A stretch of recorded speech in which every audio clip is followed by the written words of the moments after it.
For those that don't know the history of the Atlanta Eagle, we've been in this location since October of last year. We actually reopened in this spot for Pride Weekend last year, which was a fun whirlwind event. But we've been in this spot for coming up on a year now. The Eagle originally opened at 306 Ponce de Leon Avenue in April of 1987. And for many, many years was the longest running gay bar in the same building in Atlanta, which was really awesome. We lost that space late 2020 amidst the global panini that was happening.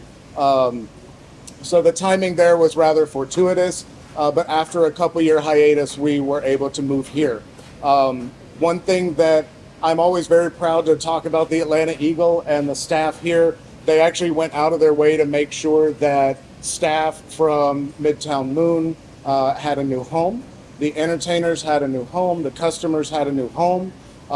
We now have a very, very blended bar, very blended customer base, very blended staff. It's one of my favorite spots ever for that reason. Anybody that was one of the 1,200 people that was here last night? Hello. No. Hello. Hello. One of the 1,200 people that was here last night can attest to the fact that we had folks from every fucking walk of life out on that patio. I cannot tell you about the people that were up here because, quite frankly, there was a lot of fucking people up here, and we did not come up here last night. I could hear the music out there. I was fine. So, It's a really good DJ. there was a good DJ. His name was Daddy Charlie doing Daddy House. For anybody that doesn't know, Charlie is one of the management team here and is one of the local DJs as well. A lot of fun. Love you, Charlie. So I talk all over the country when I travel about the reasons that I love Atlanta. And I can go on and on and on for hours about that. We have a great community here. I love being part of it. I've been doing events in this city for, I think the official number we're claiming is 15 years. I think I'm just going to freeze it in time at that number though, because my group, Southeast Black and Blue Events, does Atlanta Leather Pride. We are thank you. We are very excited that Atlanta Leather Pride will be coming up October 6th, 7th, and 8th right here at the Atlanta Eagle. Last year, while we were in the planning process, the Eagle was still in hiatus, so we were working with some of the other local venues. And then, surprise, about 3 weeks before Atlanta Leather Pride, we got word that the Eagle was going to be reopening and that we needed to do a very fast pivot and relocate everything to back home, which we were very glad to do, but it certainly provided a fun logistics adventure for my team. But we're very excited for that to be coming up in October this year. And then Atlanta Pride is the weekend after, so we're looking forward to segueing those two into one another.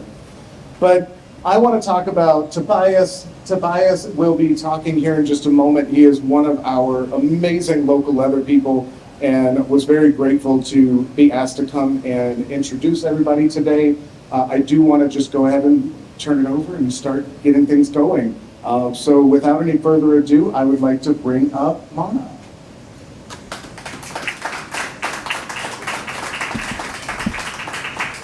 Hey everyone.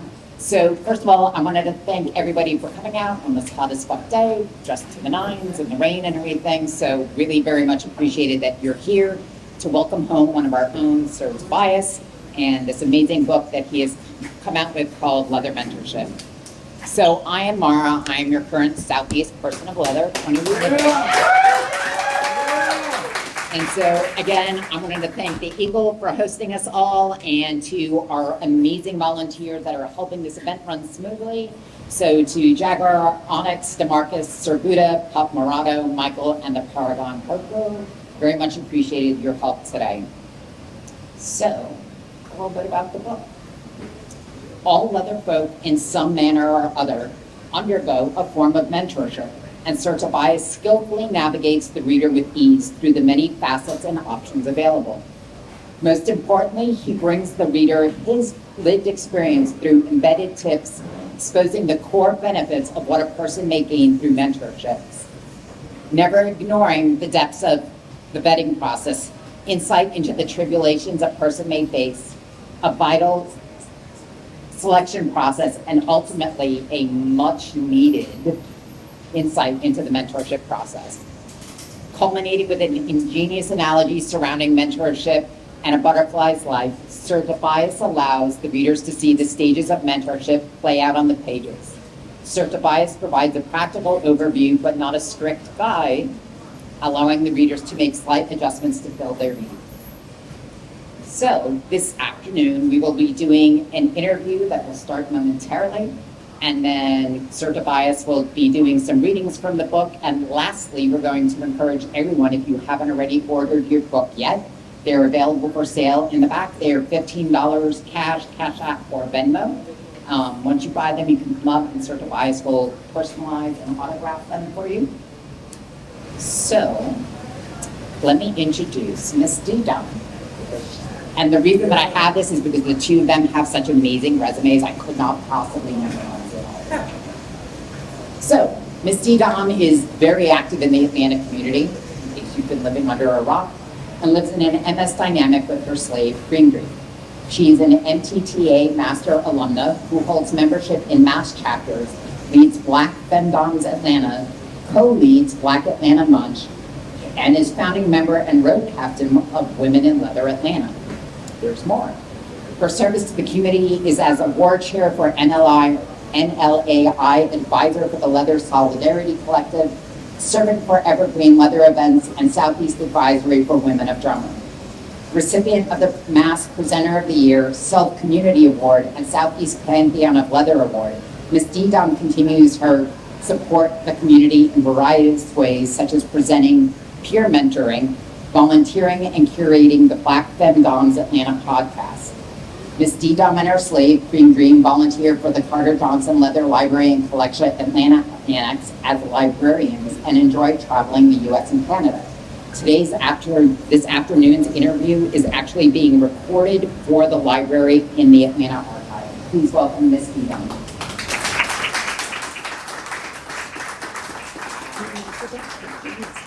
You could stand there awkwardly. I'll stand here. Next to you. And now for our guest of honor, Sir Tebias Perry. Sir J. Tebias Perry, native of Atlanta, Georgia, has been immersed in the world of leather since the early 2000s. An avid traveler with passion for immersing himself in diverse cultures, he's an enthusiastic explorer of international cuisines and delights in sampling new flavors. Renowned for his brand-themed event, Bulge, Sir J. Tebias Perry is celebrated for curating the annual Tacos and Tequila fundraiser in Atlanta, a charitable endeavor that directs 100% of its proceeds to registered 501c3 operations. A former member of Onyx, the esteemed National Leather and King Fraternity for Gay and Bisexual Men of Color, he's an accomplished educator, mentor, activist, and a dynamic freelance journalist contributing to local gay publications. Sir J. Tebias Perry's accomplishments also extend to his role as a distinguished judge for the IML 45 class of International Mr. Leather in Chicago. A testament to his respected position within the leather community. In a significant stride, he was appointed to the governance committee for the Leather Archives and Museum in March of 2023, underscoring his commitment to preserving and championing the legacy of leather culture. Marking a pinnacle moment in his journey, he recently authored his inaugural book, which is why we're here today, Leather Mentorship, which had its world premiere in Sydney, Australia in August of 2023. A constant advocate for community service, Sir J. Tebias Perry remains devoted to serving the community to his fullest. Let's give it up for Sir J. Tebias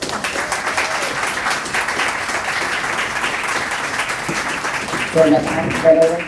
We're going to start our interview. Good luck. Who'd you say good luck? We got one or two mics. Oh, we got mics. Oh, we got We got mics. microphones. I mean, for everybody. We don't have microphones. Do we have two? One for, okay. Oh, it doesn't matter. Who? So then we're gonna pass this So we're mic? gonna pass it back Is and that what we're forth? gonna do? Or not talk loud? I don't care. However you wanna do it. We can Oh. talk loud. Hey, welcome, guys. Thank you so much for coming out to support. I am tired, but I am so excited for what this book is gonna do. It is not just about me writing a fucking book, because all of us have a book inside of us, but it's more or less us writing a book for the next generation and passing it on. I'm gonna say that a lot during this interview, because I do believe in, I was telling, I call him my son, which is Jaguar. There's a difference in being in the community for 40 years and not making a mark in the community.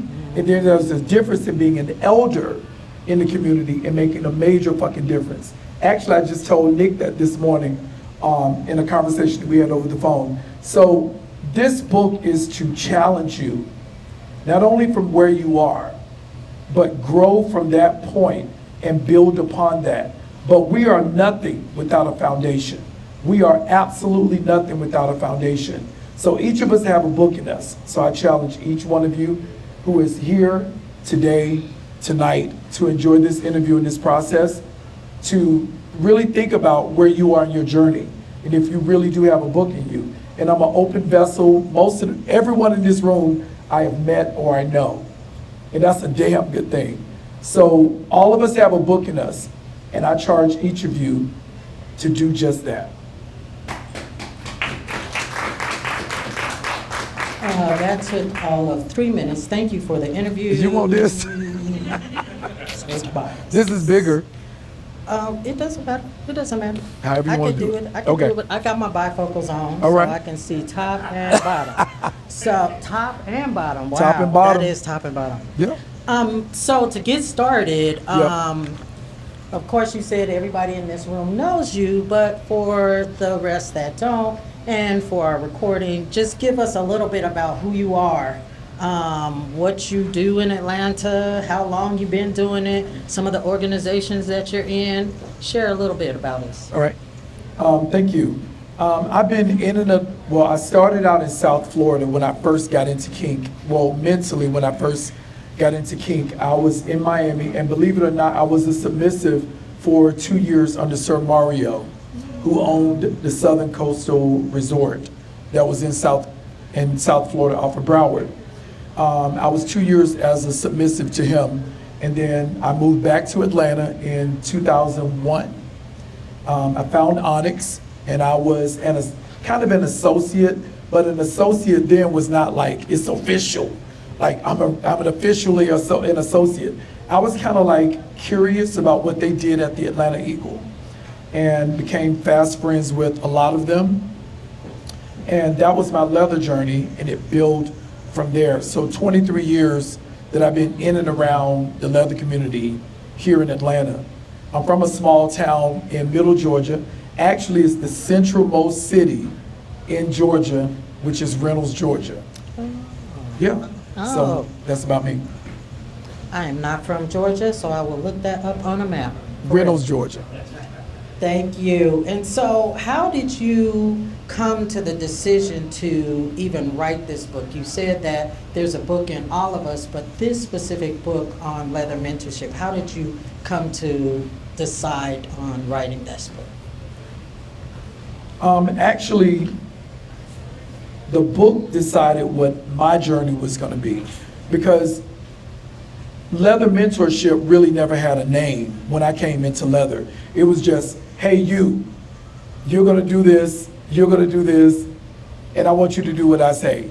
It really never had a name. So until the last 10, 15 years, anyone correct me if I'm wrong, leather mentorship really never had an actual name. So I think I put what I was thinking in my mind, because I fucked up along the way. A lot of us have had mishap, consent violations along the way, what most people look at now as consent violations. And I wanted to develop like a roadmap or a guide so that people didn't fall into the pitfalls that so many people have fallen into, just coming into this community to just be themselves and be around like-minded people, and to think about just the freedom of that being stunted by what people think about you. I wanted to really not protect them, but to give them like a roadmap that I traveled, and to make it just a little easier. So I wrote it as like a blueprint for the 101, not the advanced classes, but just a kind of a self-help book. Yeah. And so would you say that your target audience is only specifically leather people, or would you say your target audience is whomever would touch your book? That's a damn good question. I think because my book is so topic specific, is that it could be for anyone. It could be for the vanilla relationships, but leaning more towards the leather aspect of my book. It's more geared towards dynamics and the complexities that we go through as far as dynamics and just creating your own shit. As long as it's a safe space, it's safe, sane, and consensual, as my baby Chalk Trey always says, we have to make sure that we are adhering to the foundation of leather on our side. But for anyone who wants to read this book is a blueprint for the one-on-one version of just basic relationships. You want to vet people. You want to know what you're getting into. And if it's not for you, it's just not for you. So it's for the newcomer. It's for people who have thought that they were doing stuff right, but they were committing consent violations. And then it's like, oh, I'm going to report you to NCSF, or I'm going to call the police on you, or something like that, because when I said no, you continued. I wanted to be more of a blueprint to prevent more pitfalls. So that's the premise. Good, thank you. So here's my long question. So you've listed 5 types of mentorship in your book. Shadow mentoring, rope mentorship, soldier mentorship, formal consideration mentorship, and clout chasing through mentorship. Which type did you fall under as a mentee?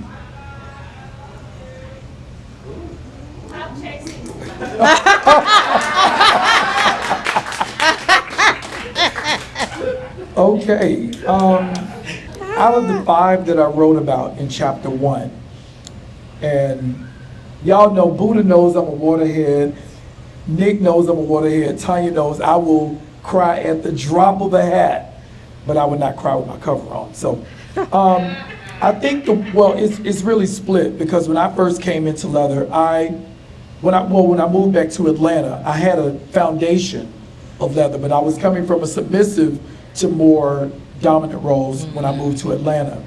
So when I started competing, I had Sir Yardy, which was one of my introductions to Onyx.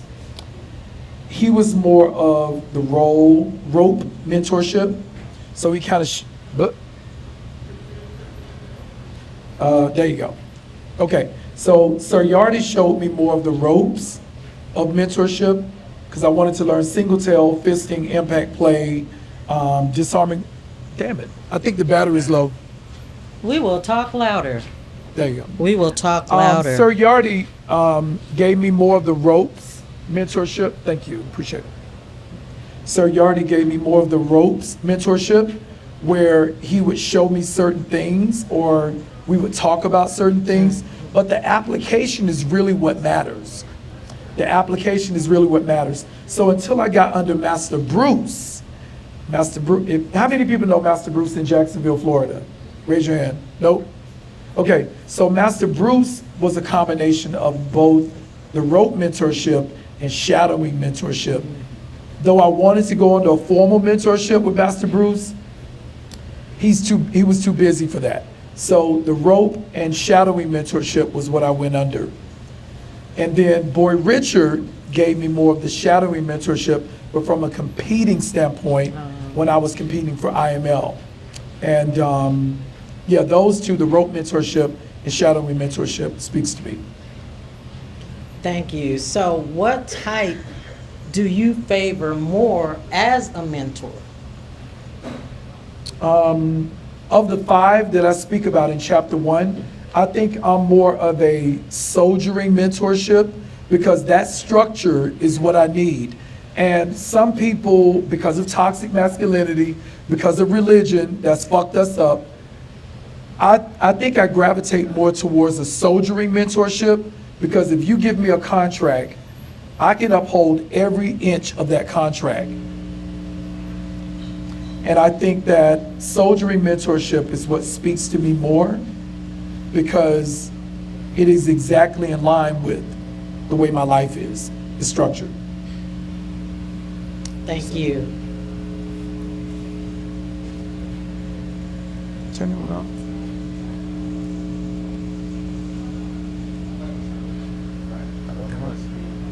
It's the feedback, yeah.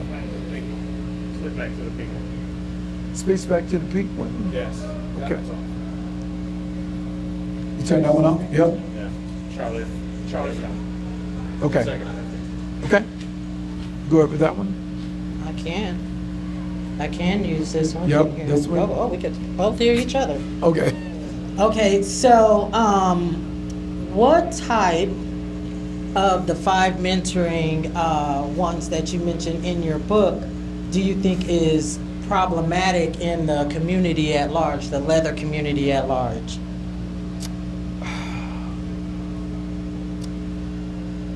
When people say problematic, that kind of gives me pause because I don't just want to say something that is going to make someone feel less because of what they're doing.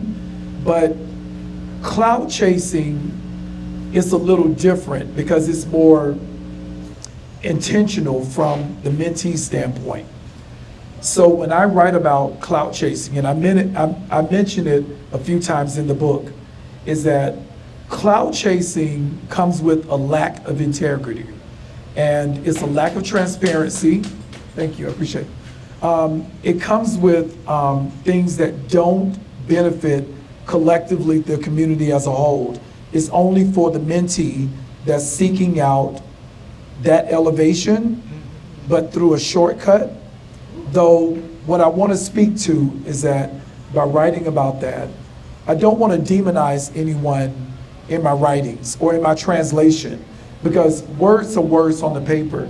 And as each of you guys dive into this book, it's all translatable. It's not about, this is exactly what Tebias meant by this. This is exactly what he meant. We all have our individual translations that we're going to give once you read this book. So when I say clout chasing, I don't want you to think that, oh, this person is clout chasing, this person is clout chasing. We're all trying to get to a point that is absolute for our personal selves. And we want that validation and that love from the community. But there's a way about going about it. And even if someone is doing that, or you say, well, oh, Tebias wrote about this in his book, let's not throw that person away. When we see them in our individual bars, either in Atlanta, Toronto, in San Francisco, or even in Sydney, let's not throw them away. And more importantly, let's not talk shit about them. Let's build them up and build a better and stronger community instead of throwing people away just because they created 1 infraction or 2 infractions. We all fuck up. We all fuck up all the time.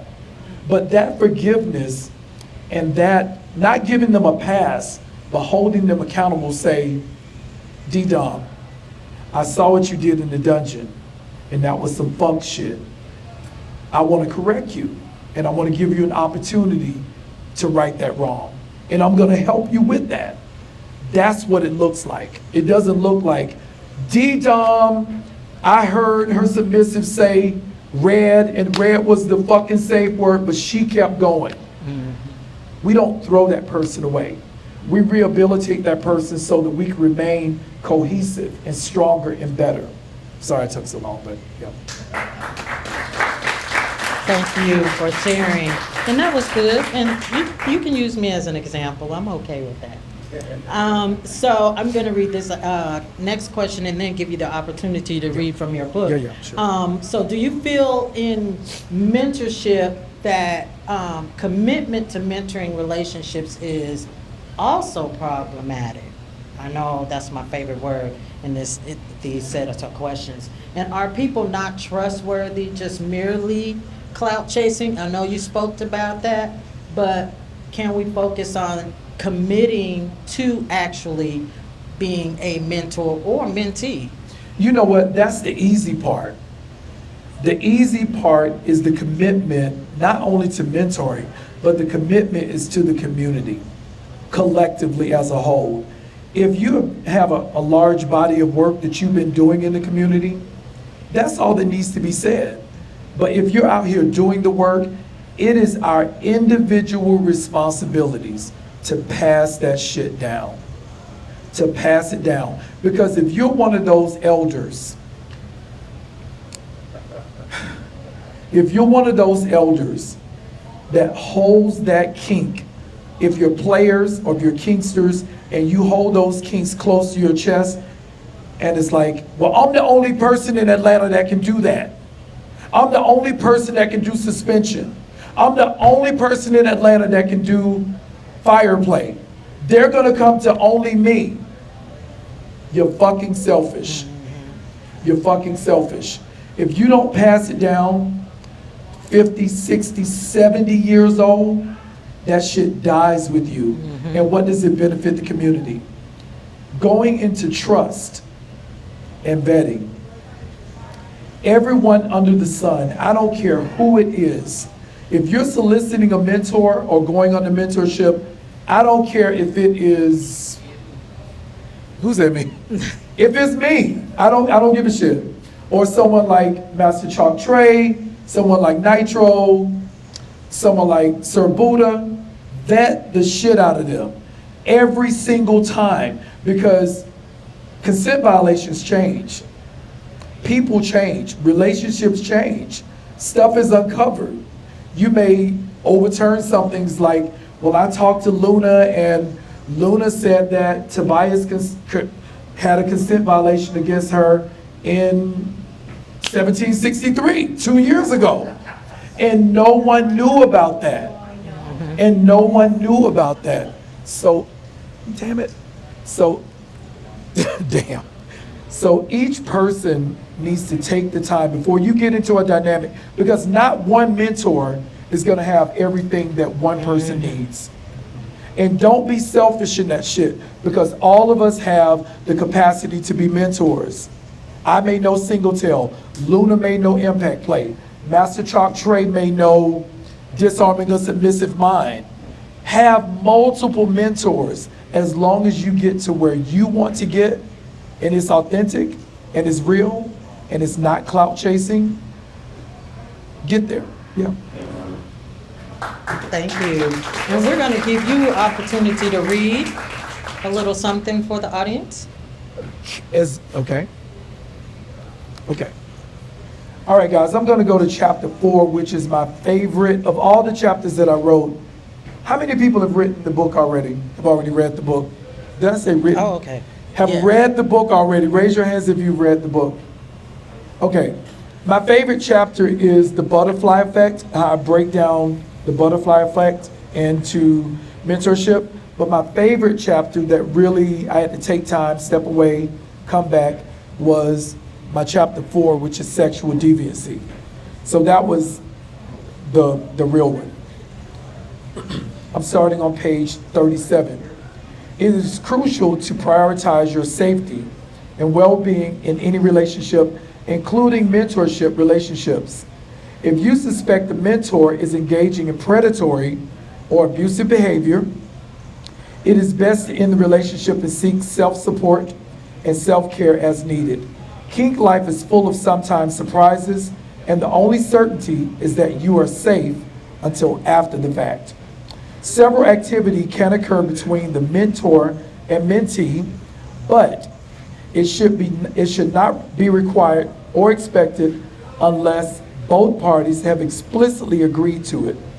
When managing the mentorship or sexual activity, It is vital to establish clear boundaries and expectations up front and communicate openly, honestly throughout the mentorship relationship.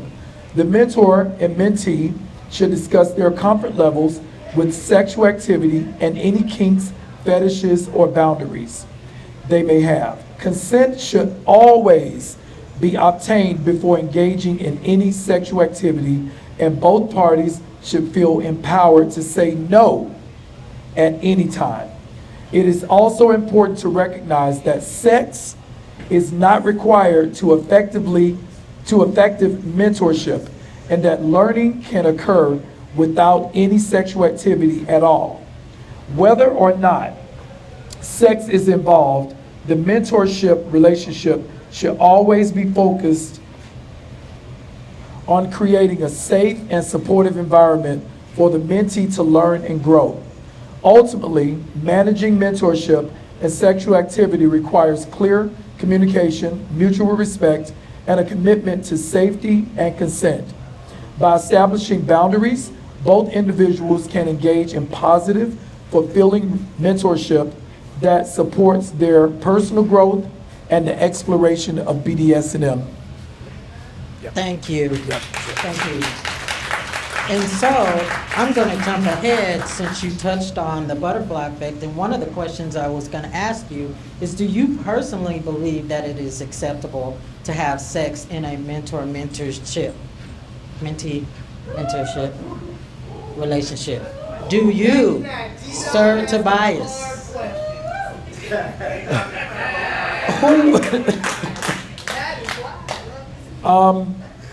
What I will say, in my mentorship, I don't subscribe to having sex with my mentees. Though we are sex positive, it is possible that mentee-mentor relationships can be sexual under consent. Though I don't subscribe to it, I can't yuck anyone's yum. Because dynamics do change.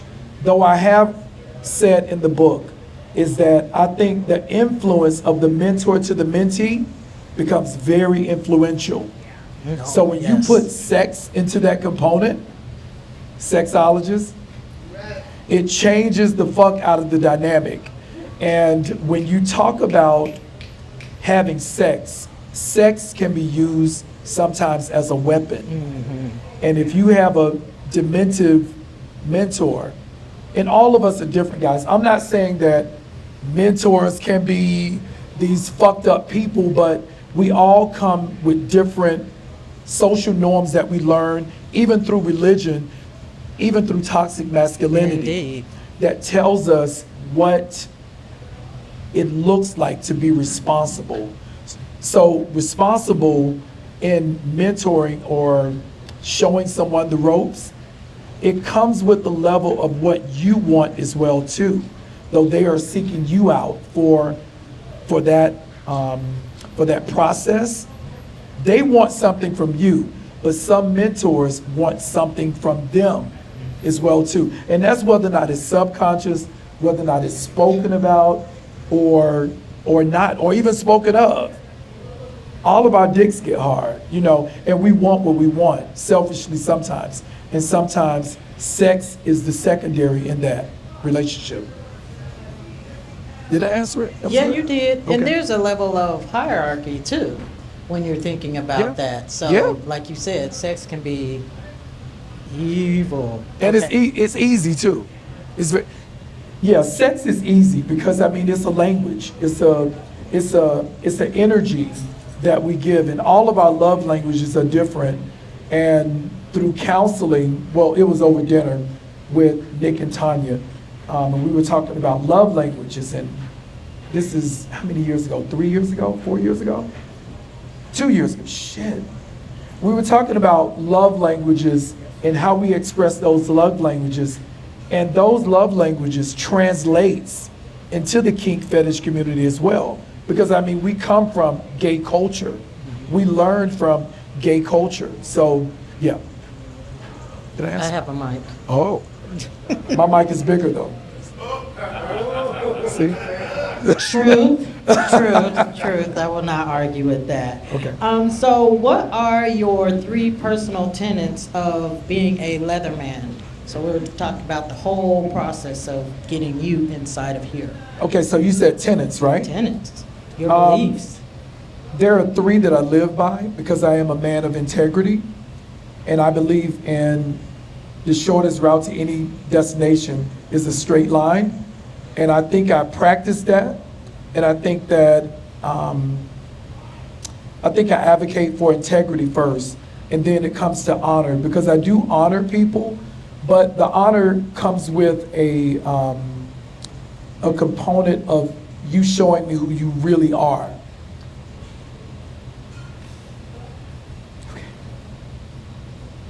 Okay. And that honor comes. I fucking had it. Take your time, we can circle back. The honor piece comes with, you don't just arrive to honor certain, We are Okay. good.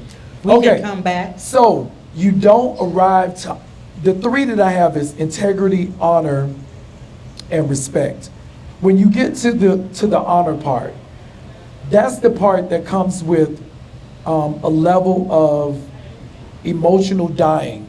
Like there's a part of you, for you to exude honor to certain people, there's a part of you that really couldn't see past respecting the Mama Vi's, the Papa Mufasas, the Lady D's, the legends, the Vern Stewarts. There's a level of honor that comes in that, and there's a part inside of each of us in order to revere those individuals. There's a part of you that literally has to physically and mentally die, is to say, those people died in the trenches. The Marsha P. Johnson, the Sylvia Hernandez or Rodriguez, I'm sorry. But those people, you have to really die within yourself to really honor those people. And not only honor them, but to pass on the legacies that they're leaving behind. And the Mistress Mears, who's on the wall of the Leather Archives Museum. And if anyone gets up to Chicago to the Leather Archives and see Mistress Mears exhibit, it is fucking amazing. But speaking of honor, you have to be able to literally die inside of yourself as a leather man or leather woman, a person of kink and fetish, in order to really see what the need is. And then moving on to respect.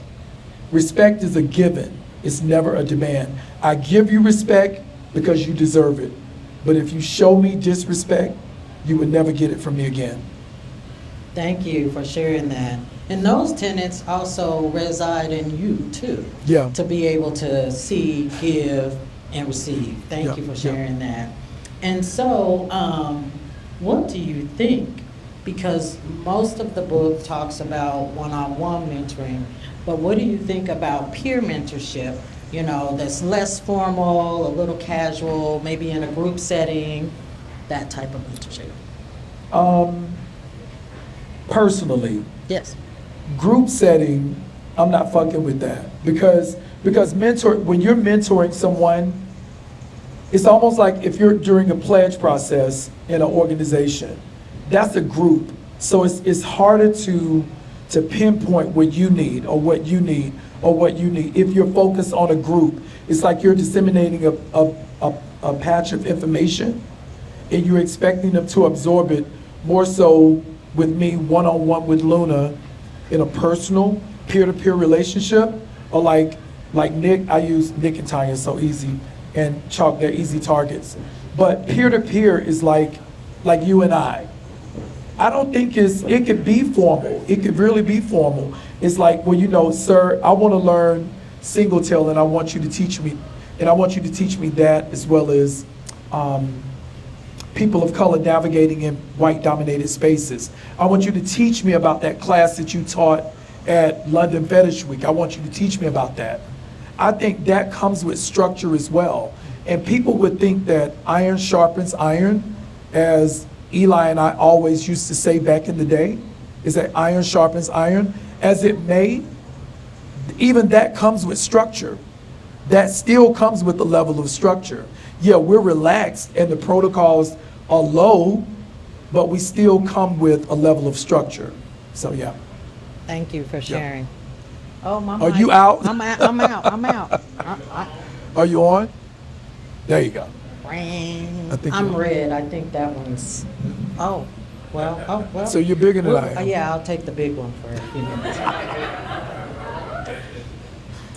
Do you think mentorship or mentoring programs are absolutely essential for people who specifically want to engage in leather? Should mentoring involve the whole person, whatever they're doing, if they're just kink, BDSM, leather, or just their life overall? So should it absolutely be required, and should it include the whole person or just different aspects? I don't, damn. Oh, see, we gotta Okay. switch the big one. Okay, I don't think that it is required, though it is suggested, depending on if you're a kinkster, if you're, Big Mike wins.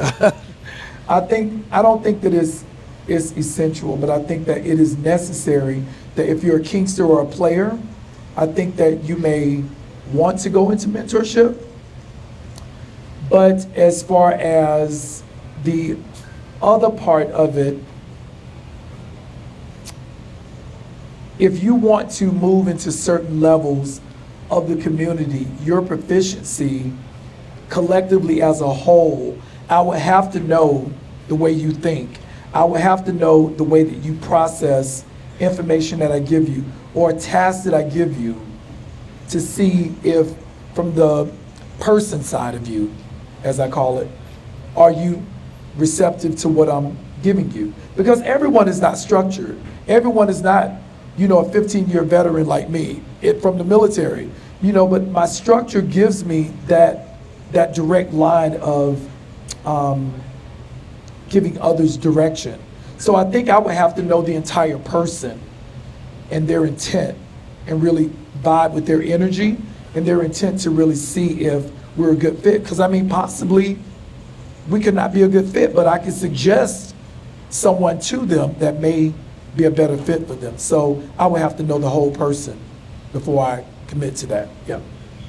And on that same note, what about people saying that mentorship is just kind of archaic because they want to, like you said, I'm an elder and I want to hold on to this archaic knowledge. Only I can do this. So mentorship is kind of archaic.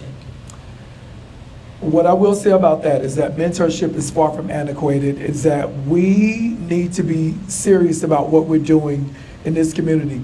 Though it is just a few of us here, I do want us to keep in mind that all of us have a purpose and all of us have a story. And if those stories are not shared in the right way and in the right space, it dies with us. And we need to be open to share our experiences, especially with the newcomers. And I hate saying new guard, but I have to go with that because people are creating their own dynamics. And this shit is geographic. Like in London, because most of you guys know that I live in London as well, the masters and the dominants wear collars. The big 4-gauge collars with a lock. And the submissives have a smaller collar. Though we find that foreign here in the States because only submissives wear collars. We need to understand their way of dynamics and the way that they leather as well too. So if we don't understand that, then our scope of leather is very minute and is very limited. So if you don't rub shoulders with people outside of just your community, your scope on leather is limited. Is that you don't take a chance, save up $1,200 to go to Darklands or to go to Folsom in Berlin, or somewhere like that, or to San Francisco. We limit our views when we only know what we know. And that's code word Most people know that that's code word. We know what we know because your view of the community is this big when it can be this big. Oh, thanks for sharing. Thank you. And I too wear a collar as a master. So, I feel pretty good. I'm kind of half British, huh? Changing a little bit of this course of questioning, have you received any scrutiny or pushback as a Black man, a person of color, regarding authoring this type of book, Leather Mentorship? Can you repeat that one more time? Have you received any scrutiny or pushback as a Black man, a person of color, regarding authoring this book, Leather Mentorship? Okay. What I will say is that personally, I have not received any scrutiny, like in person. Though my editor and my publisher, which is Vince Andrews, who wrote the Leather Boy Handbook, give Vince a round of applause. Vince conveyed to me that he has received 3 phone calls from people who I don't know. He may mention that I didn't know them. So the scrutiny is really third party, really. So I haven't received any scrutiny myself, like personally, like an email saying, I didn't like the book, I didn't like how you wrote, sexual deviancy, you're really calling us out, or the butterfly effect, I think is stupid, I think it's pointless. Mentorship is not like a butterfly, it's more like this is my view, or why are you writing the book? So I haven't received any public scrutiny myself, though that level of disagreement I do welcome, but I do welcome it in an educated way. I don't welcome it just freely, you telling me, well, I think your book is shit, and I'm gonna give you a 1 on Goodreads or on Amazon. If you're gonna disagree with something that I said, be able to give me a thought-provoking conversation about your disdainment about what I wrote, and let's talk about it. Because all of us come with different stuff, how we disarm a submissive-minded, all of that. So let's do it respectfully, and let's do it from an educated standpoint with you having finished cover to cover with my book. Yep. Ooh, thank you. And so, staying on that same track, do you think, even as you have published this book, do you think that people of color struggle in leather culture at large because of mentorship or the lack thereof? Okay, one more time.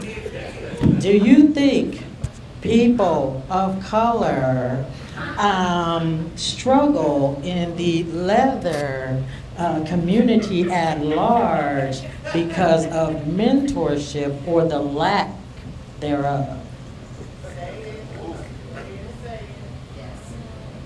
Okay. What I will say that as a model, Tom of Finland showed us, even after World War II, I think Tom of Finland initially showed us what leather should look like. And though a lot of us do subscribe to that model, I think because he was encouraged to write more Black art, I think that gave us a different lens to look through. Because Black art in leather wasn't fully appreciated until Tom of Finland started incorporating those drawings into his writing. And then you had the Chuck Winslows from 1978 that pushed through that visibility. And then Ron Moore being in 1984, Yes. the first Black IML. I think that level of visibility gives us respect. Though I do think we are still marginalized as POC in leather spaces, I think that we are pushing the narratives, and I do think that we are breaking down stereotypes. Because most people who are into leather, you're not gonna know how black leather men really conform to leather until you cross that side of the tracks. And when I say the tracks, y'all know what the fuck I mean. And I'm not talking about, hi guys, how are you guys doing? Is everyone okay? Is everyone all right? I'm not talking about that black guy. I'm talking about this black guy. Because I mean, I'm just gonna be candid with you guys. We play different, we sound different, we taste different, we are fucking different. Thank you. But what I want you guys to understand is that we all share this space and we all share that level of respect.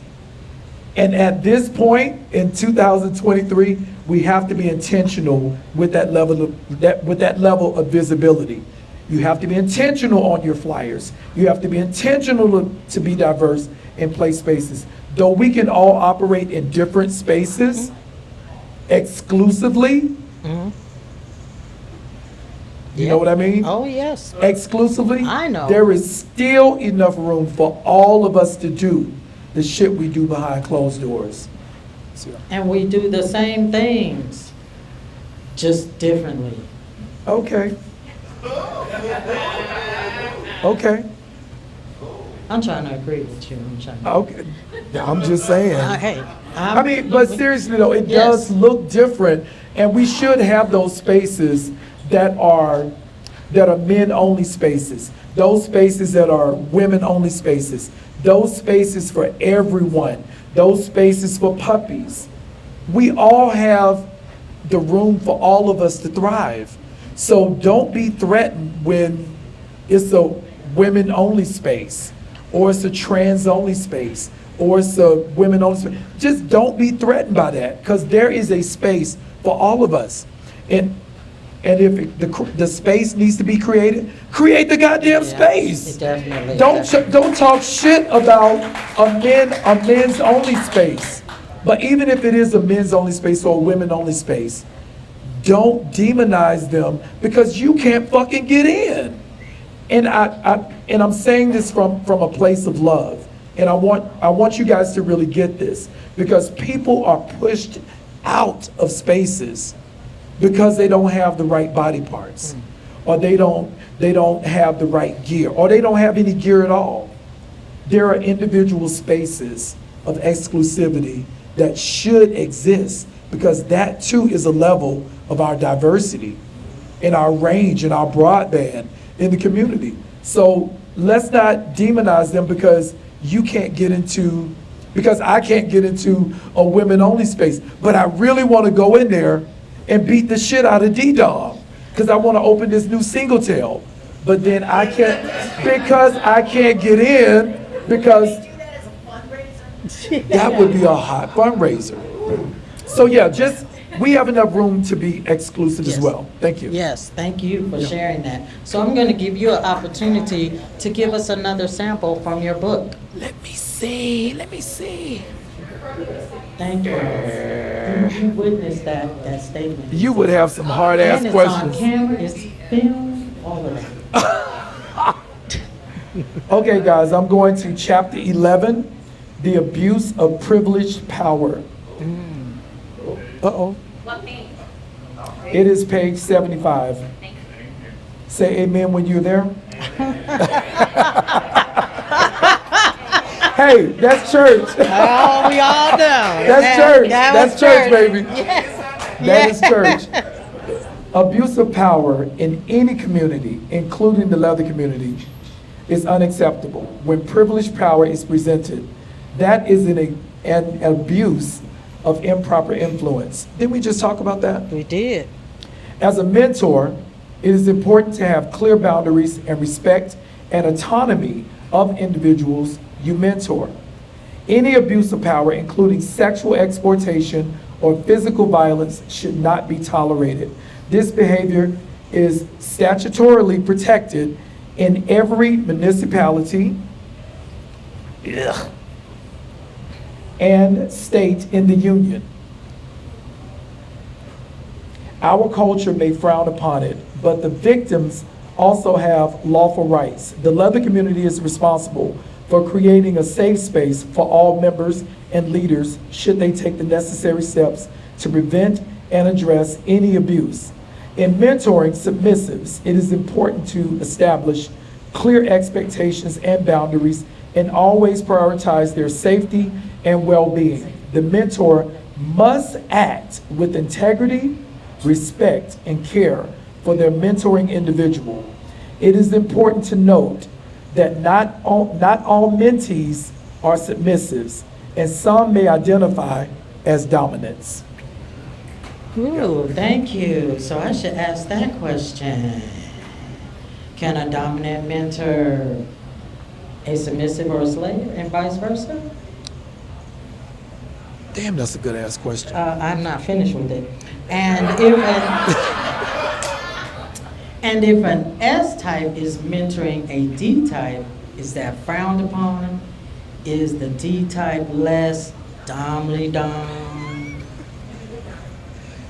Who found you to interview me? Okay, coming from the submissive side many moons ago, I will say this, and I'm saying this with all respect for D types and S types. Submissives make better dominants. I'm going to say that one more time. Submissives make better dominants. And thank you. Submissives are the ones that sharpens a dominant skill set. They are there to be of service to whatever that dominant may need. So yes, a submissive can mentor other submissives. A submissive has the broadband and the range to mentor dominants as well. And dominants typically have the broadband to mentor submissives. But there's an art of, from the dominant side, most dominants want what they want in a selfish way. But if the dominant is not proficient in disarming a submissive mind, most of those relationships are very short-lived. So, yeah. So that's a yes. Yes, so you heard it. So stop saying it can't happen. There you go. I know, I'm going stop saying that. And so in your book, as I was reading, and we're talking about mentorship, and we're talking about different types of mentorship, you mentioned your upline and downline in the book. Can you please share with the audience what that means? Upline is, well, they're synonymous to, upline is your dominance or people you look up to from your elders in the community. That could be your direct upline. I look at Master Bruce, Boy Richard, Sir Yardy as my upline. And then my downline, which I call all of them kids. I call Buddha, I call Jaguar, I call Jade, I call Remy, some people from the House of Ra. I call them all my kids. So that's more or less my downline. So upline, downline is pretty much synonymous to dominance versus submissives. So I mean, it's an endearing term, and I heard it a few years ago, so I kind of just adopted that. Yeah. Thank you for sharing that. And so, another hard question, just letting you know in advance.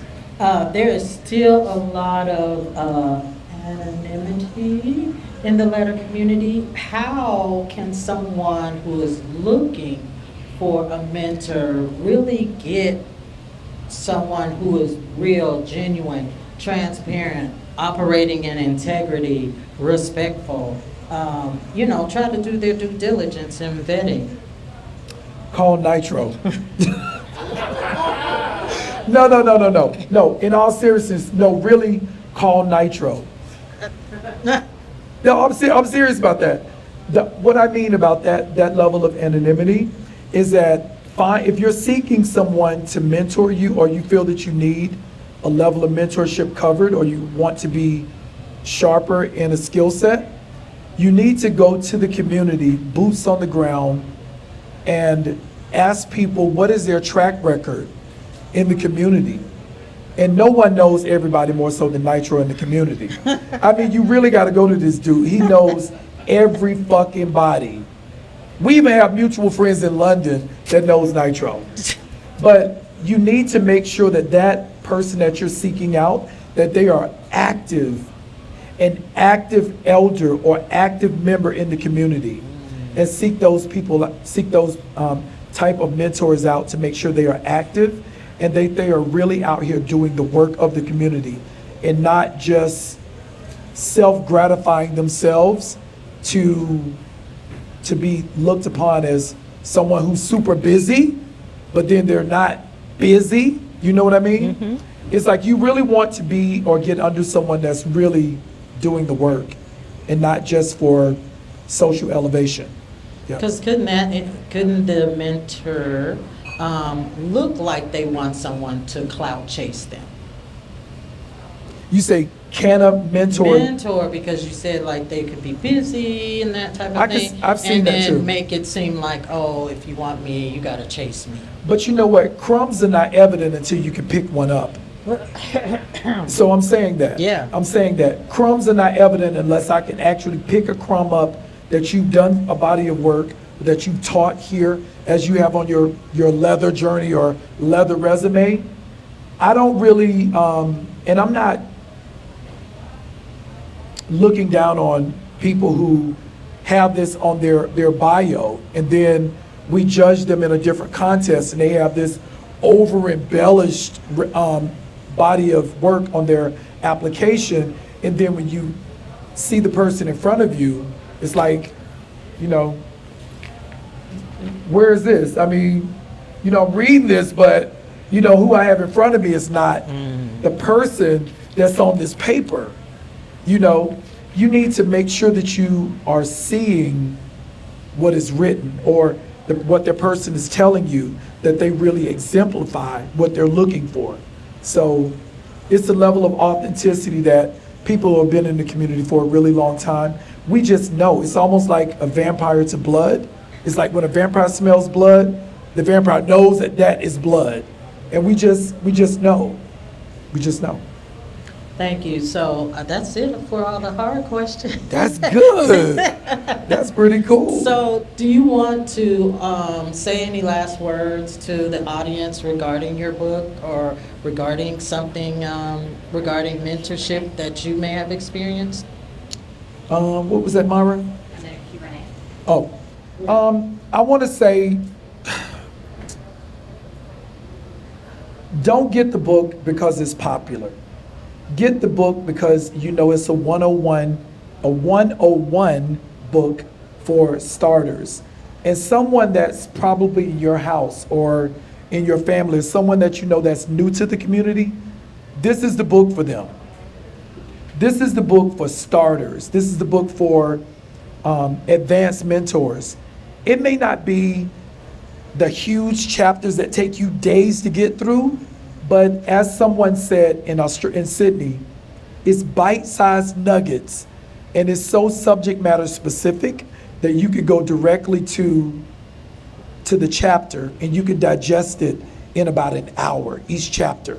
So it's bite-sized that you can digest it, refer back to it, and I can promise you that you will take something from this book. So that's my takeaway. Thank you. Thank you again, Sergeant.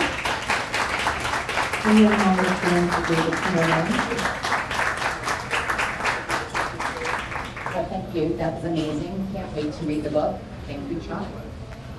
So we have some time set aside for y'all to ask Sir questions. So I will open it up to the floor. Does anybody have a question about the book in general?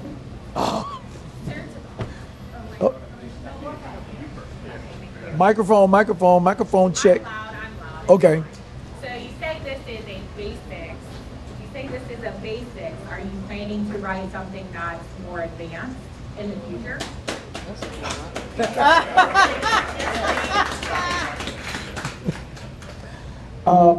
I have started the framework for a volume 2, though I am also starting the framework with another book on race play at the same time.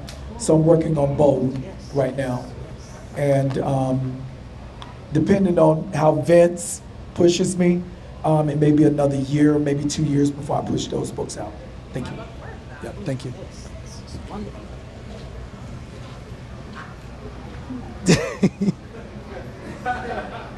As a leader and a mentor, what gives you more sense of self-gratification? Seeing the change in the individual or seeing the change in a larger community that you would help bring about? That's a good one. Ooh, I should have asked that. You know what? That's a good question. Okay. That is very near and dear to my heart because, fuck, I had it. It's all about the bigger part of the community. The change in the individual, that's gratifying, yes it is. But for me to see my sons going to Claw to teach in my place, are going to BBM to teach my class at my place, or to go to Folsom, Berlin, or go with me to Belgium to teach my class, that's where the fruits of my labor is really paid off. So my viewpoint is about the bigger part of the community. Though I do get gratification by seeing them, come to me for certain things or saying, hey, what do you think about this? And I'm like, well, what do you think about this class you're teaching at Claw? Or teaching 4 classes at Claw, since I'm holding my space for you to teach. So that's more or less about the broader band of the community, so that we can touch different areas of the community in different ways with different faces other than mine, or people that have taught for years in the community. Have these fresh faces, save a space for them. Say, no, BBM, I'm gonna let DeMarcus teach in my place. I'm gonna fly him there, get him a room. He's gonna teach 4 classes. I trust his proficiency. And then next year, David Elsie is gonna be teaching at Claw, teaching 6 classes on protocol. We gotta move out of the fucking way. And as elders and as leaders, we have to know when that time, there's never a time for us to completely move out of the way, but there is a time for us to step aside and hold space for the younger generation.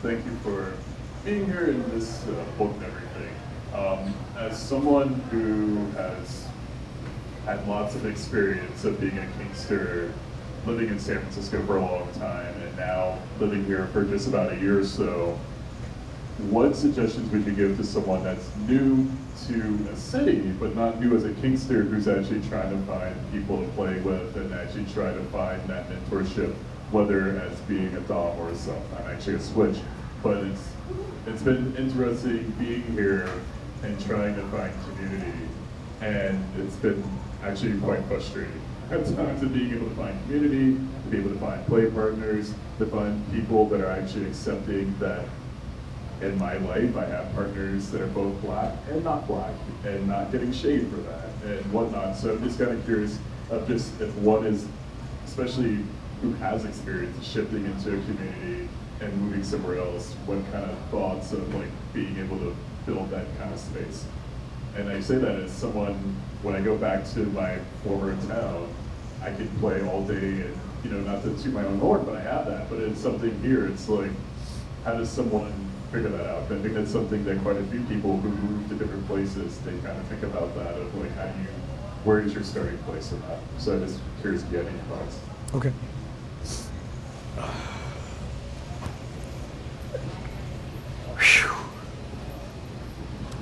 Okay, it's 2 different things, Duran. It really is 2 different things that you're speaking on.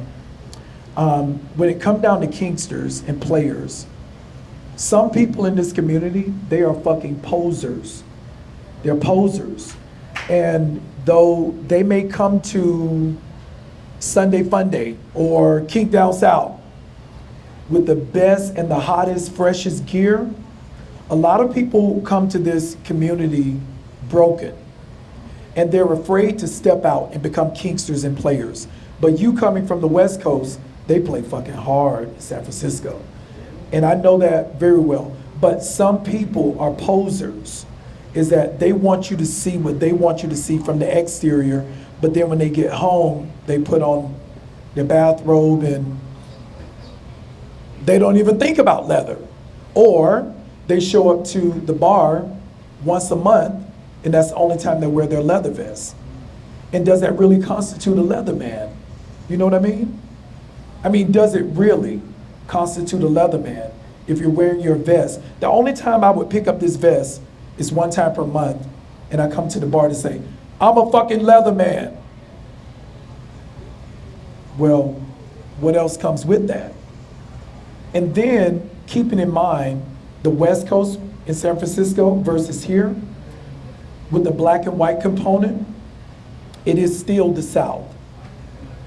No matter how deep or how woke we want to be, or we want to say that we are, or how inclusive we are we really, if we're really not putting the application to those words?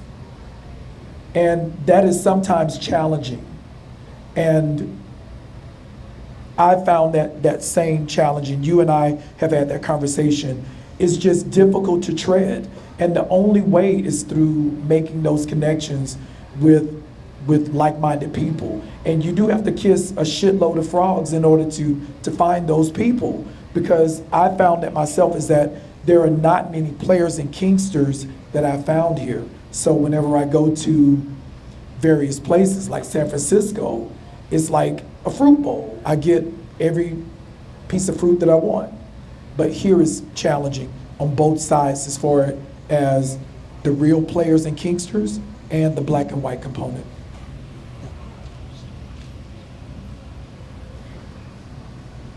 I have a question for you.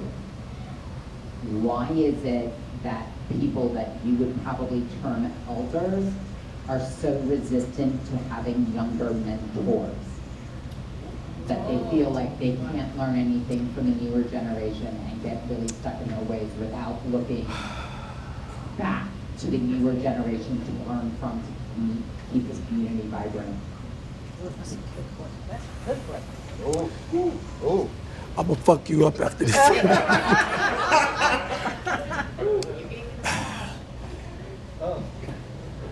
I judged you. I know. What I will say is that, actually, I just had this conversation with Nick this morning. If people are, let me just preface this.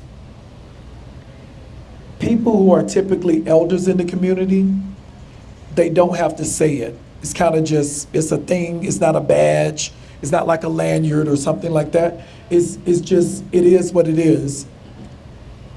And those people who hold those things and don't recognize the change as far as non-binary, men painting their fingernails, pronouns. The shit is new to me too. It's very fucking challenging. It's difficult. But I take the time to make sure that I respect those people. And elders need to work extra hard. Or the older community needs to work extra hard to make those leaps and bounds of changes. Because if they don't, they die with the past. They would die with the past. And their ideology that they have, that old guard mentality, though it is needed and it is our foundation, it has to be flexible in new waters, because the waters are going to change whether or not you're here or whether or not you're gone. So if you don't adapt to the new, you would die with the old.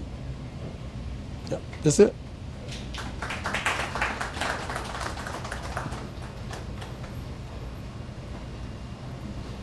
First, I want to talk about what you just said, because I came out of leather retirement last year. After basically the entire time you can bought leather, I had stepped aside. Why? For A lot of reasons, very long conversation. Okay. But it was the right thing to do for me. I wasn't in the right headspace for where I needed to be to do what I was doing. And I came back last year largely because I have a body of knowledge that if I don't share it, it's gone. Right. And I owe it to the people who mentored me to make sure that that doesn't happen. So first, thank you for writing this. Yeah. And the question such that it is, how would you think our community would be different if this book would have been around when I was coming up 30 years ago? And when you were coming up 20 years ago? Damn. Wow. Do you want to answer that? Damn. Damn. What I will say, if this book was around 30 years ago, though this book is around now, the teachings in this book was around many more years before that. It just didn't really have a name to it. It wasn't given a name. Though it was practiced, the application of it, it wasn't given a name. So I think if this book was in black and white and that they had this to latch onto, I think that people would understand dynamics better and they would have a better appreciation for high, low protocols. And there would be, I'm not going to say that toxic masculinity would be less, because religion did that to us. Religion gave us a conformity and a standard for what was feminine and what was masculine. But I think that if this book was around 30, 40 years ago, I think we would have a better respect for different dynamics and relationships. Yeah. Thank you.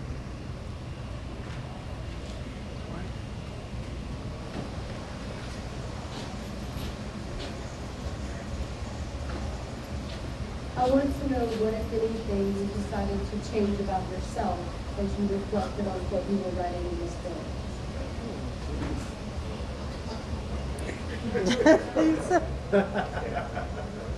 Let me bring you the microphone. I've got it. Thank you. Sir? You can tell me you love me later. It's okay. You can also say you're judging her right now.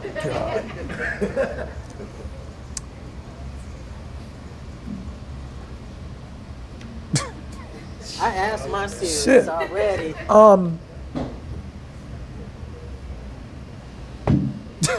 Damn.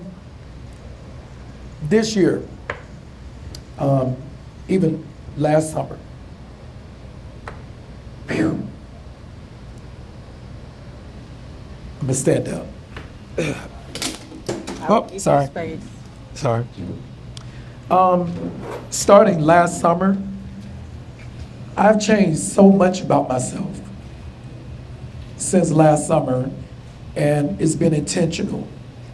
And in being intentional, I've changed my direction towards the younger generation. Not just me, but really putting my claws into and inspiring the younger generation.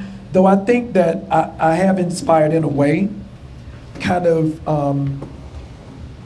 just being at the bar and holding space in conversation, but I've really pulled them closer to my bosom and my range of knowledge in changing that part about myself. Because I felt like for the longest time, being part of Onyx, we're part of a huge island. And now that I've left the organization, it's just me.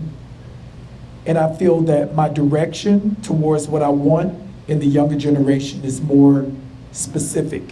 It is more a directive, direct point in individual relationships that I have. And I've changed so much about myself. My writing has changed. The language that I use online has changed.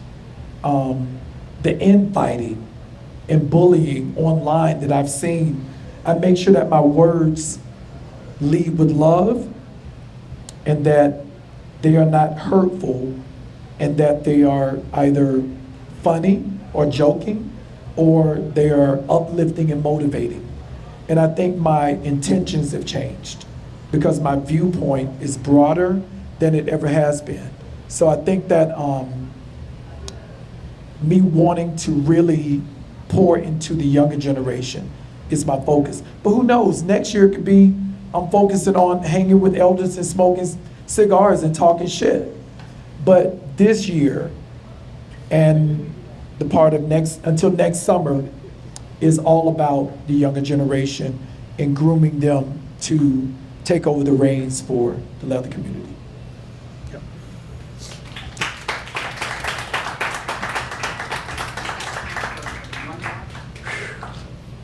I don't have a question. That was a beautifully honest answer, and that has been witnessed. Yeah. Thank you, sir. Thank you. Thank you, sir. Thank you. Appreciate it.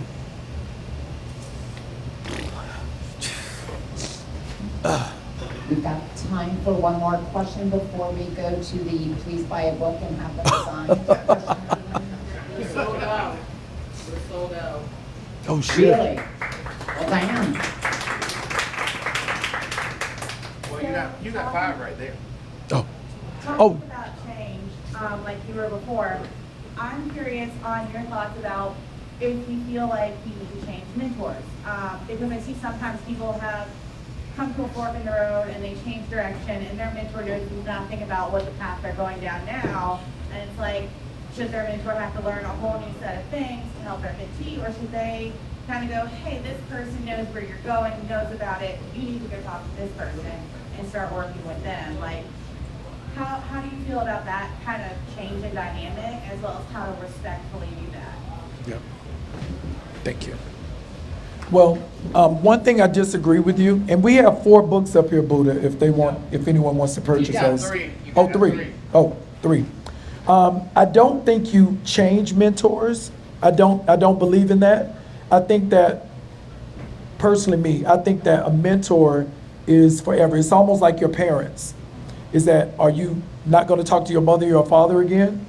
I mean, if a mentor is pouring into you, it's a relationship that evolves and is developed and is ongoing, and you'll always come to me for advice if needed, or I may go to you for advice.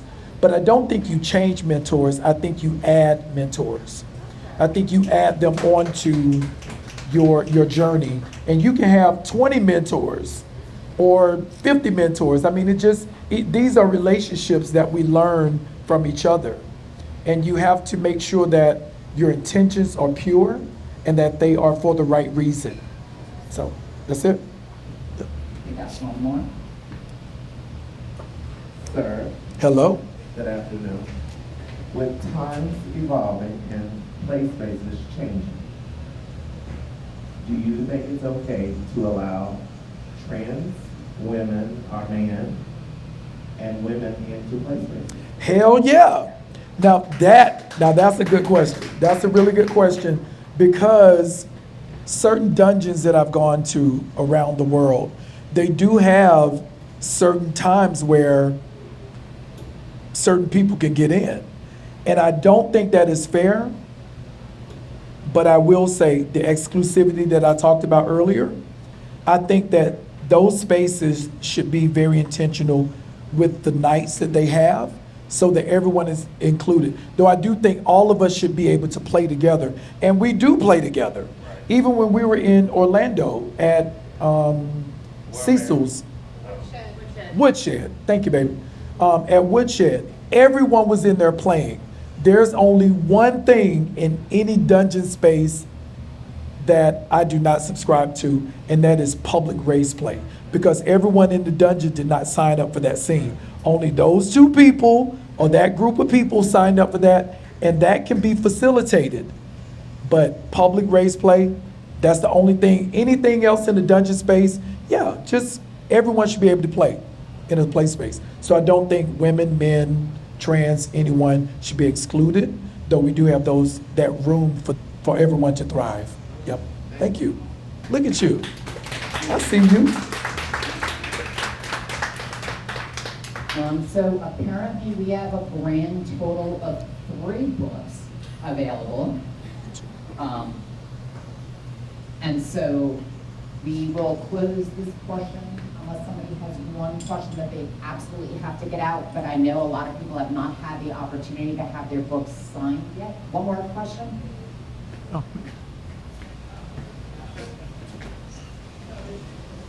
My question to you is, how do you, your peers, hold other mentors accountable? Oh, yeah. I do it all the fucking time. I do it, well, when you're talking about mentors or people who've been in the community a long time, we pair up with accountability partners. Like Chalk is my accountability partner. Though she's rough around the edges, she means well. So Chalk is my accountability partner, and we keep each other accountable for what we keep each other accountable for. So it's not peer-to-peer. It's kind of like we sharpen each other, and we keep each other right with what we need to be doing. Yeah. Does that answer it? No? Oh. Not just your peers, but others around you who are prospective mentors. How do you hold them accountable as well? I really, to go a little bit deeper, I really don't. As long as they're not doing anything to hurt anyone. Now, if I witness an infraction of, say, a consent violation, I will pull them to the side and correct that. But I really don't get in other people's business. I just, if they're submissive, is they're submissive, like Dallas is taking on a couple of boys, I would never say, you're doing it the wrong way, Dallas. You should be, his leash should be on this side or his collar should be on this side. I would never do that because we all have individual ways that we mentor as people who have downlines, but I never would come out and tell Buddha, hey, you're doing this wrong with Zeke or something like that, or I think you should do it this way. That's not my position to do that. But if I'm asked, I'll give my perspective or my opinion, but I would never tell someone what they're doing wrong. Now, if I see something that's harming others, I would definitely step in to do that. Yeah. So, last call for question. As a mentor, who's very public about being a mentor in the leadership, in the leather community, with consent being such a prevalent conversation, it's very open and wide and we're discussing it, why are there still so many consent violations in your opinion happening?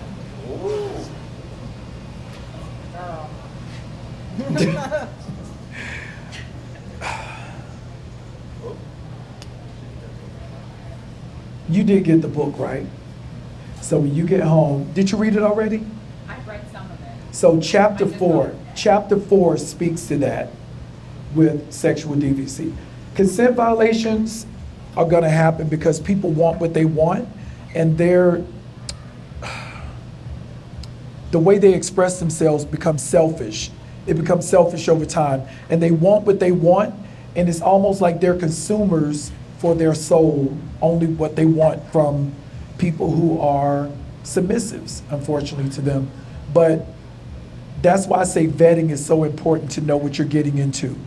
And it is a sad affair that there are so many consent violations, but that's from the lack of training. That's from the lack of vetting. That's from the lack of not talking to people like Nitro, who has a wealth of knowledge, not asking people, hey, have you heard about Tebias? I mean, what type of player is he? What type of kinkster is he? Is he safe? Does he adhere to safe words? I mean, all of that. So that's what that is a lack of, is that not knowing what you're getting into or the type of person that you're getting into. Now you're saying there's a lot of outside factors that are bringing consent violations into place. Would you also agree that it's possibly a personal thing where people aren't doing self-accountability and self-awareness? I partially agree with that as well too. I think that reporting consent violations is almost like an admit of weakness and of guilt, It's like, oh, you know, she told me that she could take the crack of my whip for 2 hours. And then she broke scene because she just walked out.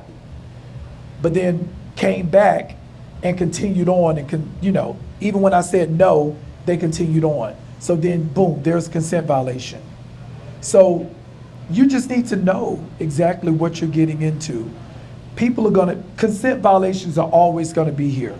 We're never ever going to be without a community, because I mean, we're Kingsters. We're yes or no, is this okay? Can we enter into a contract? That's what negotiations are for. And if you go into a scene without negotiations, you're the fool, they're not. So, yeah. Yeah. Thank you, sir. Thank you, Ms. Stevens, for Thank you. Thank you.